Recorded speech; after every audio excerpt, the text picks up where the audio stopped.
ये लीजिए अपना सामान, मैंने घर को ताला लगा दिया है और अब हमारे घर में आपके लिए कोई जगह नहीं है, आप यहाँ से जा सकते हैं। बेटा, मैं इस उम्र में अब कहाँ जाऊँगा? मेरा तो कोई और ठिकाना भी नहीं है। इकलौती औलाद है मेरी, मैं तेरे ही आश्रय पे जी रहा हूँ और तू ही मुझे घर से निकाल रहा। वही इमोशनल ड्रामा सीरियल बात, तेरे से तंग आ गई तो तुझे घर से निकाल रहे हैं। पूरे घर में बीमारियां फैलाएंगे तुमने। और वैसे भी हमने इस घर को ताला लगा दिया और अब ये वाला घर बेच के ना हम कहीं और जाके शिफ्ट हो जाए और पता लगे वहाँ भी मुँह उठा के आ जाए आप बीमारियां फैलाने। बस जाइए आप यहाँ से। अच्छा बेटा, तुम दोनों की इसी में खुशी है, मैं चला जाता हूँ। थैंक गॉड, जान छूट गई है इस बुद्धे से। अब अगर तुम इसे हमारे दूसरे घर में लेके आना तो तुम मेरी जानियां देख। अरे नहीं नहीं, तुम्हारे लिए तो मैं कुछ भी कर सकता हूँ, किसी को भी घर से निकाल सकता हूँ। तुम अपना मूड ठीक करो, चलें हम नए घर।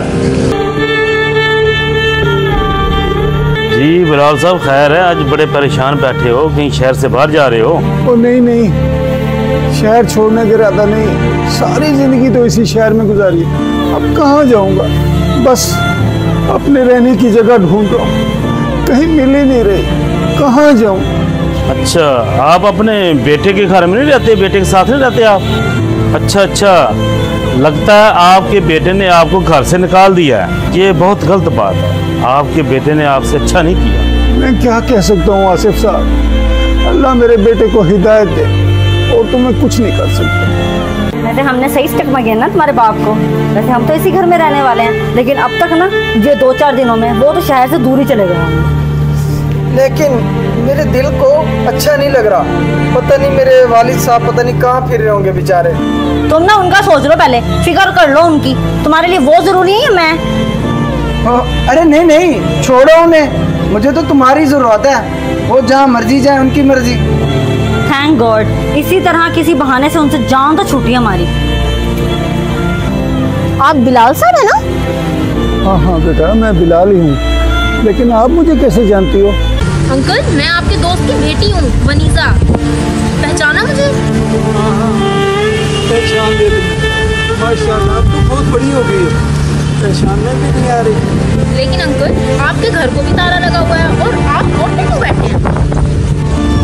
कहीं आपके बेटे ने आपको घर से तो नहीं निकाल दिया अपनी बीवी के कहने पर? बेटा, कुछ ऐसे ही है, क्या कर सकता हूँ मैं?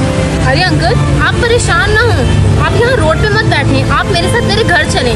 वैसे भी अब्बू आपसे बहुत देर से नहीं मिले, वो भी खुश हो जाएंगे आपको देखकर। आपका बहुत शुक्रिया बेटा, मैं किसी पर बोझ नहीं बनना चाहता, मैं खुद कुछ ना कुछ बंदोबस्त कर दूँगा, मैं किसी पर बोझ नहीं बन सकता। अंकल, आपने मुझे अपनी बेटी माना था ना, चले मेरे साथ।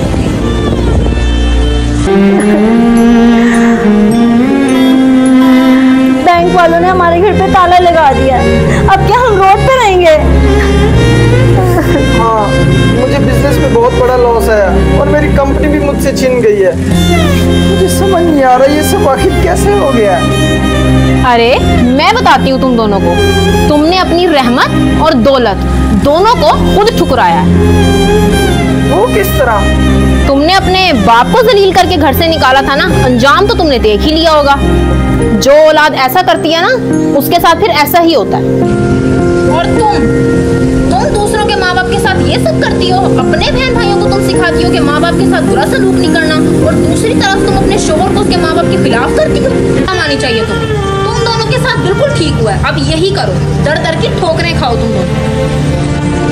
जिसने अपने माँ बाप का दिल दुखाया वो कभी खुश नहीं हुआ, इसी तरह ठोकरें खाता रहा। शुक्र है अल्लाह ने मुझे बेटा नहीं बनाया, वरना मैं भी तुम्हारी तरह अपने बाप को घर से बाहर ही धक्के मारती रहती। अब पछतावा करने का कोई फायदा नहीं है, ये जो कुछ भी हुआ है अल्लाह ताला की तरफ से हुआ। तुम्हारे अब्बू वो तो अब सुकून में है, लेकिन तुम इसी तरह रोड पर बैठकर दर दर की ठोकरें खाओ, और तुम्हें तो तुम्हारा गरूर लेकर डूबा है। आगे आगे देखो होता है क्या, ये तो है ही शुरुआत अभी। ये सब तुम्हारी वजह से हुआ है। मैंने तुम्हारे कहने पर अपने वालिद को छोड़ा और मैं रोड पर आ गया। मैं भी तुम्हें अभी तलाक देता हूँ ताकि तुम रोड पर रहो। नहीं नहीं, ऐसा मत करो और तुम परेशान मत हो, तुम्हारे अलावा तो मेरा कोई आसरा भी नहीं है। हम अंकल को मना के घर ले आएंगे। अब कोई फायदा नहीं है, सब कुछ होने के बाद अब उन्हें मनाना फजूल है। लेकिन तुम्हारे एक फैसले ने हम दोनों की ज़िंदगी को बर्बाद कर दिया है। बस अब मुझसे कभी भी कोई उम्मीद न रखना, जा रहा हूँ मैं।